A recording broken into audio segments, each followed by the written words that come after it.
Good morning friends, எல்லாருக்கும் வணக்கம். இன்றைக்கு வந்து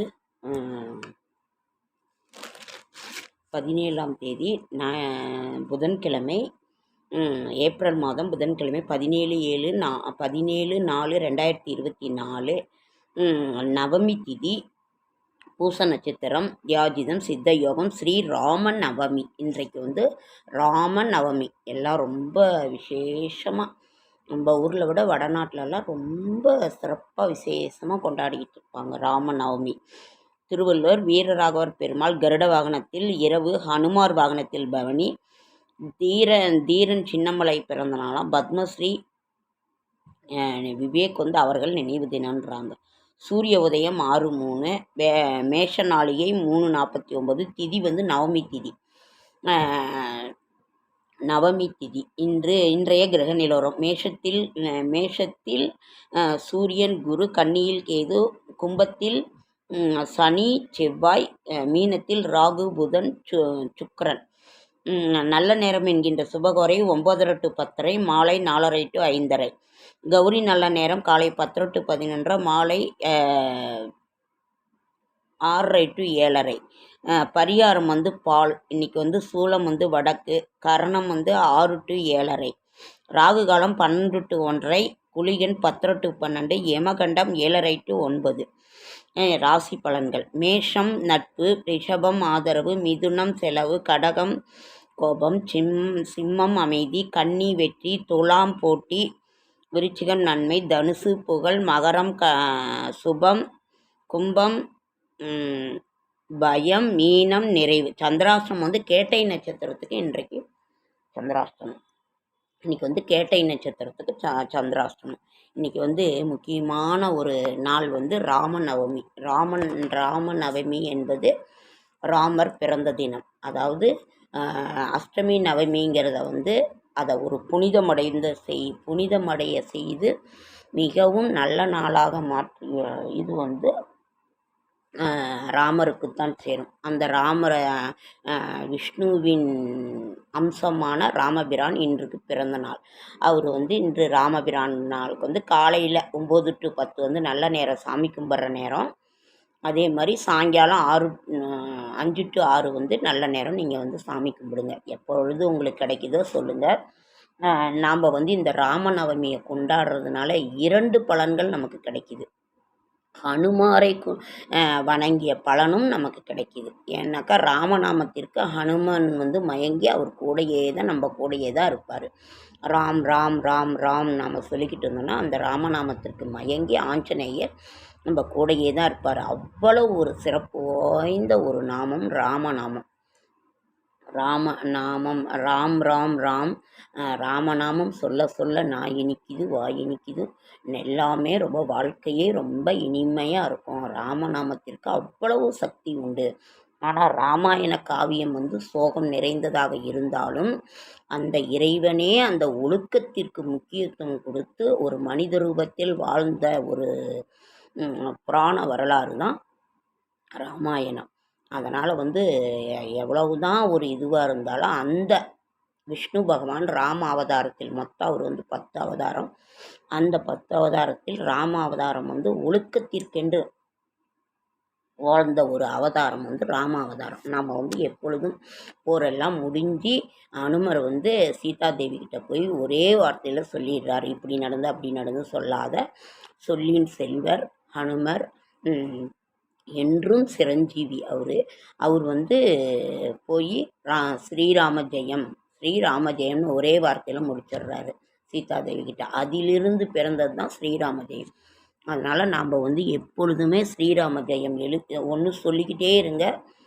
அப்படி இல்லைன்னா எழுதுங்க. ஒரு நாளைக்கு ஒரு 12 தடவையோ 10 தடவையோ 5 டைம் இருக்கும்போதெல்லாம் ஸ்ரீராம ஜெயம் எழுதுகின்ற பொழுது நமக்கு விஷ்ணு பகவானின் அருளும் கிடைக்கும், ராமர் அருளும் கிடைக்கும், நம்மளோட ஹனுமர் அருளும் கிடைக்கும். அதனால் வந்து நீங்கள் அதே மாதிரி ராமநாமம் சொல்லும்போது ஒரு துளசி, ஒரு பூ கிடைச்சதை வைங்க, அப்படி துளசி கிடைச்சா வைங்க. ஏன்னா விஷ்ணு பகவானுக்கு உகந்தது. அதே மாதிரி ஹனுமருக்கு உகந்தது வந்து ஹனுமர் ஜெயந்தி அந்த வெற்றிலை மாலை, வெற்றிலை இருக்கிறத வைங்க. 2 வெற்றிலை இருந்தால் கூட வெற்றிலை பாக்கு எந்த பூஜையுமே வெற்றிலை பாக்கு தாம்பூலம் இல்லாத நிறைவு பெறாத எந்த ஒரு பூஜையும் எந்த ஒரு நல்ல காரியமும். அதனால் வெற்றிலை பாக்குங்கிறது அவ்வளவு ஒரு சிறப்பு வாய்ந்த அத்தனை மகாலட்சுமிகளையும் குடிகொண்டு இருக்கின்ற அந்த வெற்றிலை பாக்கு என்பது சிவனும் சக்தியும் சேர்ந்து அந்த இது வந்து அவ்வளோ ஒரு மகிமை வாய்ந்தது. அதனால் அவருக்கு வெற்றிலை சாற்றி வெற்றிலை வைத்து அவரை இது பண்ணுங்கள். வெண்ணெய் முடிந்தால் வெண்ணெய் வாங்கி சாப்பிட்டுங்க அவருக்கு. அதேமாரி சக்கரை பொங்கல், நெய்வேத்தியம், இனிப்பா, பால் பாயாசம், லட்டு, உங்களுக்கு என்ன முடியுதோ வீட்டில் இருக்கிறத பால் கூட இது பண்ணுங்கள். அதை வச்சு இது பண்ணுங்கள், நிவேதனம் பண்ணுங்கள். அதனால் ராமநாமத்தை பற்றி நம்ம ராமா காவியத்தை பற்றி என்ன சொல்கிறது? ராம காவியமும் சீத்தையினோட இதுவும் ராமரை பற்றியும் உங்களுக்கு சொல்லாததா, தெரியாததா? அப்போ பிரான் வந்து எல்லாம் முடிந்து அப்போல்லாம் ராஜாக்கள் வந்து ஒரு குடிமக்களுக்கு வந்து ஒரு வாய் பேச்சில் ஏதாவது சொன்னால் கூட அவ்வளவு மதிப்பு கொடுப்பாங்க. மக்களோட நலனே பெரிதுன்னு வாழ்ந்த ராஜாக்கள் வந்து நம்ம வாழ்ந்தாங்க. அப்போ வந்து சீதா தேவியை வந்து வால்மீகி வந்து ராமாயணம் முடிந்து விட்டதுன்னு நினச்சி அதுக்கு சுபம் போட போனார். அப்போ வந்து மறுபடியும் கேட்குறாங்க. இது வந்து திகட்டாத தெல்லமுதாக இருக்குது, இன்னும் சுவையாக இன்னும் இருந்தால் நமக்கு நல்லா இருக்குமேன்னு சொல்லும்பொழுது வால்மீகிக்கு அப்படியே எல்லாமே பட்டாபிஷேகத்துலேருந்து எல்லாம் முடிஞ்சிருச்சு. அப்பயே அவருக்கு ரொம்ப அப்படியே நெஞ்சில் இடி விழுந்த மாதிரி இருக்குது. இன்னும் நீளணுமா அப்படின்னு சொல்லிட்டு அப்போ தான் அவருக்கு தெரியுது. அவர்களுக்கெல்லாம் தெரியும், ஒரு முன்கூட்டியே ஒரு அறிகுறிகள்லாம் தெரியும். அப்போ ராமாயணம் வந்து இன்னும் இருக்குதான்னு அப்போ யோசித்து அவர் வந்து நாணக்கண்ணில் யோசிக்க போகும்போது தான் அந்த பேச்சு வந்து சீத்தை அம்மா வந்து தபோவனத்துக்கு வர்றது. வால்மீகி அவர்கள் தான் மகான் வந்து சீதா தேவியை கூட்டிகிட்டு வந்து அந்த குடிலில் வச்சு 2 குழந்தைய பிறக்க வச்சு அவர் தான் இது பண்ணுறாரு. ராம காவியத்தையே லவன்குசன்னு 2 குழந்தைங்க பிறந்து அந்த குழந்தைகளுக்கு வந்து அவர் தான் குருவாக இருந்து ராம நாமத்தை சொல்லி கொடுத்து ராமரோட சரிதையெல்லாம் சொல்லி கொடுத்து ஜெகம் புகழும் புண்ணிய கதை ராமனின் கதையை உலகெங்கும் ஒரு பரவச் செய்தவர் வந்து அந்த வால்மீகி அவர்கள் தான். அதுக்கு தான் வால்மீகி ராமாயணம் என்றே பெயர் அதுக்கு. அதனால் அதையெல்லாம் சொல்லி மாள முடியாது.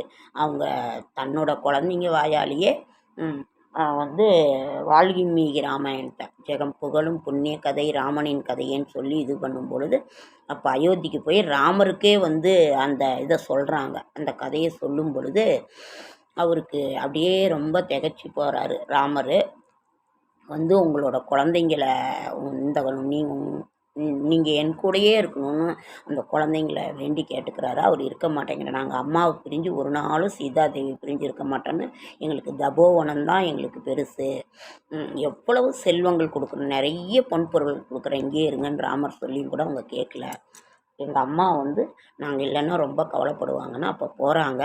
அப்போ ராமரோட குதிரையவே பட்டாபிஷேக குதிரையவே நிறுத்தி இவங்க வந்து போர் புரிகிறாங்க. அப்போ வந்து லக்ஷ்மணன் யாராலையும் வெல்ல முடியல. ராமரே வராரு. ராமரே வந்து போர் தொடுக்கும் பொழுது தான் அப்புறம் ஆஞ்சநேயர் வந்து சீதாதேவியை தபோவனத்தில் இருக்கிறத அவர் கண்டுபிடிக்கிறாரு. கண்டுபிடிச்சி அம்மா சீதாதேவி அங்கே லவன்குசன்கள் தான் இந்த மாதிரி போர் புரிகிறாங்கன்னா ஓடி போய் அந்த போரை நிறுத்துகிறாங்க. யாருன்னு நினச்சிங்கும்போது அந்த லவன்குசனுக்கே தன் தாயார் சீத்தை என்று தெரியறதே இல்லை. அப்போ வந்து அவங்க கட்டி அணைச்சிக்கிறாங்க. இவர் தாண்டா அவங்க அப்பான்னு சொல்லும் பொழுது அப்போ வந்து அவங்கக்கிட்ட ஒப்படைச்சிட்டு பூமாதேவி கூட வந்து அவங்க ஐக்கியமாகறாங்க சீதாதேவி.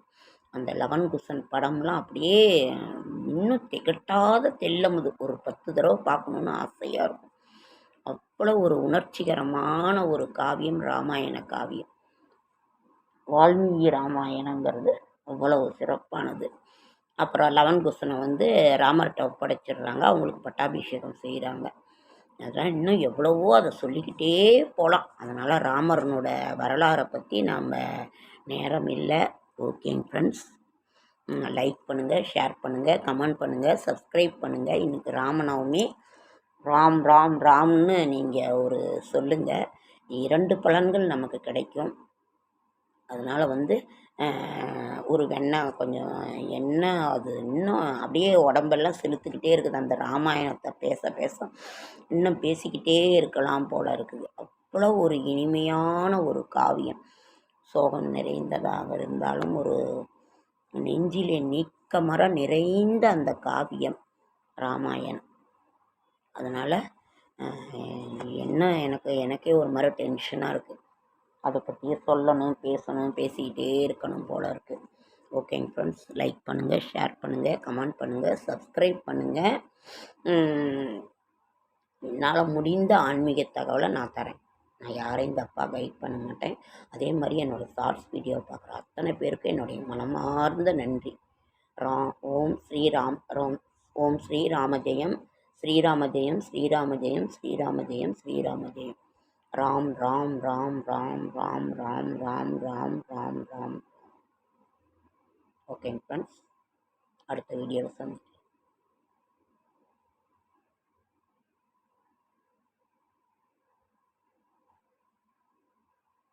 வெயிலினோட தாக்கம் அதிகமாக இருக்குது. தயிர், மோர், வெள்ளரிக்காய் இந்த மாதிரி கூலிங்கான பழச்சாறு இதெல்லாம் சாப்பிடுங்க. நுங்கு சாப்பிடுங்க. நான் பதிவில் கொடுத்தேன். உடம்பை பார்த்துக்கோங்க, பத்திரமா உடம்பை பார்த்துக்கோங்க. நமக்கு வேறு எதுவும் முக்கியம் இல்லை. சுவர் இருந்தால் தான் சித்திரம்.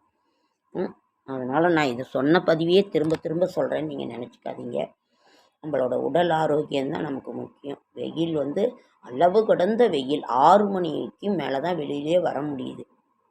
அதனால் 25 வருடங்களுக்கு முன்னால் தான் இந்த வெயில் இருந்துதான். அதனால் ஜாக்கிரதையாக உடம்பை பார்த்துக்கோங்க. ஓகேங்க ஃப்ரெண்ட்ஸ், நேரம் இல்லை. நான் வேறு ஏதோ ஒன்று சொல்லலாம்னு நினச்சிக்கிட்டு இருந்தேன். சரஸ்வதி அதெல்லாம் நேரம் இல்லை.